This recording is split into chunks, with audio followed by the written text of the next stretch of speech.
हाँ। इंसाफ कयो, इंसाफ कयो, असांखां इंसाफ कयो।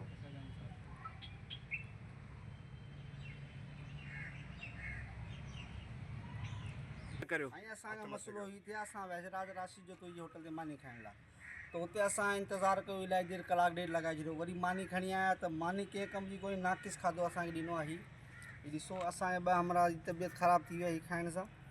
असां वरी इहा ॻाल्हि हुनखे दाह ॾिनी त बाबा हीउ खाधो सही कोन्हे त उहो असांखां नशे जी हालत में झेड़े लाइ तयारु थी विया सवा विढ़ण लाइ। पोइ असां उन्हनि खां चयोसीं असां शहर जे मोज़िज़ माण्हुनि खे चयो त असांखे इंसाफ़ु कयो वञे, हिन खे सम्झायो ही असांखां बदमाशी कई आहे राति झेड़ो थी वञे आहे। पोइ असां छोकिरनि खे वठी वियो हलसि त असांखे इंसाफ़ु कयो वञे। पर तव्हां पोस्ट बि रखी आहे हुन में नशे में हुआ जा शराब जे नशे में? शराब जे नशे में हुआ। असां हुननि खां पुछा कई त असांखे विढ़ण लाइ तयारु थी विया। छोकिरा ॿ वेठा हुआ मथे हुननि जा कमु करण वारा, उहे सफ़ा असांखां झेड़े लाइ तयारु थी विया। पोइ आऊं बि छोकिरनि खे मुंहिंजो झेड़ो सही कोन्हे, शहर जो माहौल ख़राबु थी वेंदो, इन करे वठी वियो हलसि।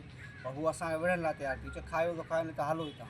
तव्हांजो इल्ज़ाम इहो बि आहे त हिन जेको खाधो आहे नाक़िस आहे, थर्ड क्लास आहे ऐं तव्हांजो हमराह बि बीमार थी पियो आहे। असांजो हमराह कलो कर रातो कर मोशन आहे, तबियत ख़राबु आहे, उहा हॉस्पिटल में दाख़िल आहे रोशन में। उते आहे अली हसन नालो हुनजो। असां हुनखे वठी आई ड्रिप चढ़ाए वठी आयासीं। उहो राति जो हीउ खाधो हीउ पिज़ो आहे, हीउ ॾिनो असांखे हिननि खे असांखे हालत ॾिसो, हीउ पास्तो आहे, हीउ ॾिसो हीउ पिज़ो ॾिनो अथसि।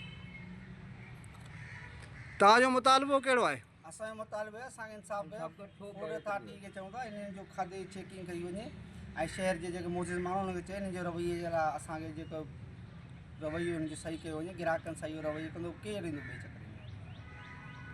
तो यहाँ पे हमें पहले तो हम काफ़ी देर बैठे रहे। बैठने के बाद मैं पूछने गया तो उन्होंने कहा कि खाना खाओ तो खाओ वरना जाओ भले। उसके बाद भी हमने बर्दाश्त किया, हम नीचे आके बैठे। खाना आया तो बिल्कुल नाकिस खाना। हम फूड अथॉरिटी को मुतालबा करते हैं कि मेहरबानी करके इसकी इंक्वायरी की जाए, ये देखा जाए, चेक किया जाए। नाकिस खाना दिया गया है बिल्कुल। हमारे 2 बंदे बीमार हुए हैं, वो रोशन अस्पताल में दाखिल हैं। मेहरबानी करके हम हमारे साथ इंसाफ किया जाए और ये फूड अथॉरिटी से पुरजोर मुतालबा है कि वो आके चेक करें। हमारे साथ बदतमीजी की, वो बिल्कुल शराब की हालत में, नशे की हालत में थे। उन्होंने हमारे साथ नाकिस रवैया अख्तियार किया है। कितने अच्छा वो इंतजामिया का कौन सा बंदा था?